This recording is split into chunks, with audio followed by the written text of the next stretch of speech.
नमस्कार।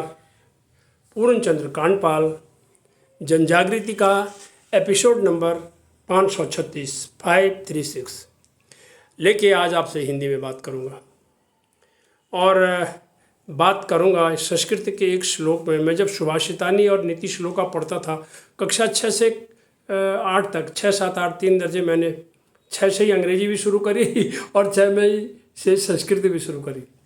लेकिन अंग्रेजी की कुछ पोएम तो बाद में खैर मैंने अध्ययन आगे किया, ग्रेजुएशन पोस्ट ग्रेजुएशन में किया, लेकिन संस्कृत सिर्फ 3 साल पढ़ी। लेकिन इसने मेरे दिल में जो छाप छोड़ी, बड़े कुछ सुभाषितानी और कुछ नीति श्लोका याद हैं, वो हमारे जीवन को बहुत ही सही मार्गदर्शन करते हैं। तो एक श्लोक है, पुस्तकथा तो या विद्या परहस्तगतम धनम कार्यकालेन समुत्पन्नेन न सा विद्या न तद्धनम।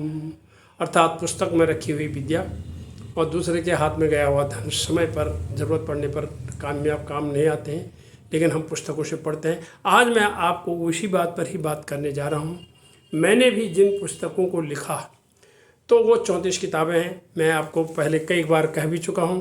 उनमें 17 कुमाऊनी हैं, 17 हिंदी हैं। ये 40 साल में मैंने ये काम किया। अब इनमें जो है जो सब उसके बाद आई मेरी किताब लमक्याओ आई, लमक्याओ, तो ये मेरी आत्मकथा है इसमें। और इस किताब में मैंने उन 17 किताबों की पूरी चर्चा कर रखी है। कहाँ से छपी, कितने की थी, क्या उसमें लिखा है, ये सब कुछ उसमें मैंने लिखा है। अच्छा, उसके बाद मैंने जो कविता संग्रह लिखे हैं, आज मैं उन्हीं की अब 34 किताब अभी नहीं दिखा सकता हूँ, लेकिन मैं ये बताना चाहता हूँ मुझे भी सारी कविताएँ कहाँ याद हैं, सारी कहानियाँ कहीं याद हैं।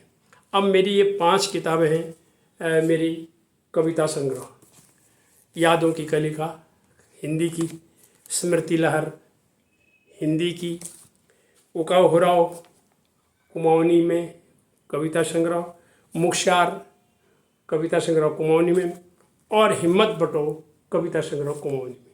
अब ये 5 कविता संग्रहों में मैंने कुल 236 कविताएं लिखी हैं, और जिनमें 162 हिंदी की कविता हैं और उसी तरह से दोनों मिला करके मतलब 235 है, 73 और 73 हिंदी की और 162 कुमाऊनी की।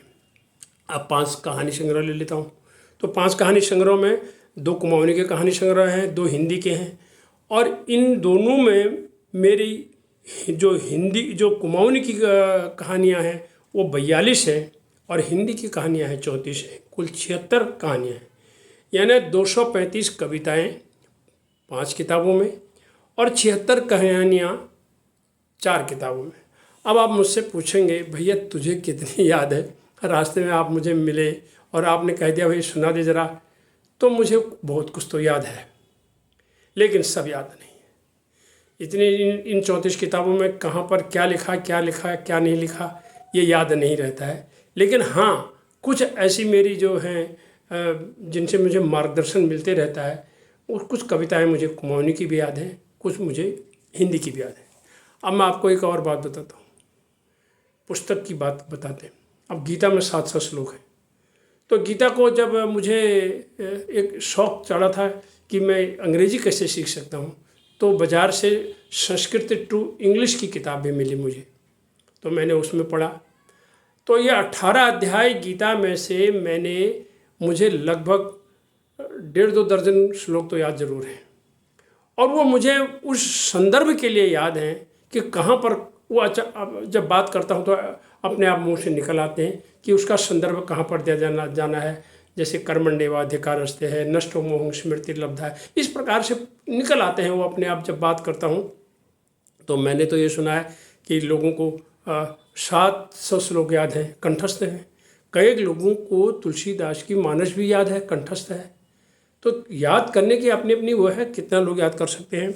मेरे पिताजी बिल्कुल निरक्षर थे, अनपढ़ थे, लेकिन वो राम अवतार और कृष्ण अवतार सुनाते थे। उनको गीत और भगनौल भी याद आते थे, कई प्रकार की चीज़ें उन्हें याद आती थी। लोग रास्ते में उनको रोक लेते थे, कहते थे पंडित जी 2 अक्षर सुना दो, 2 बार सुना दो, कुछ नहीं तो एक आध भगनौल सुना दो, उनको भी याददाश्त रहती थी। तो मैं अंत में इतना ये कहना चाहता हूँ, तो वो काफ़ी लोकप्रिय थे।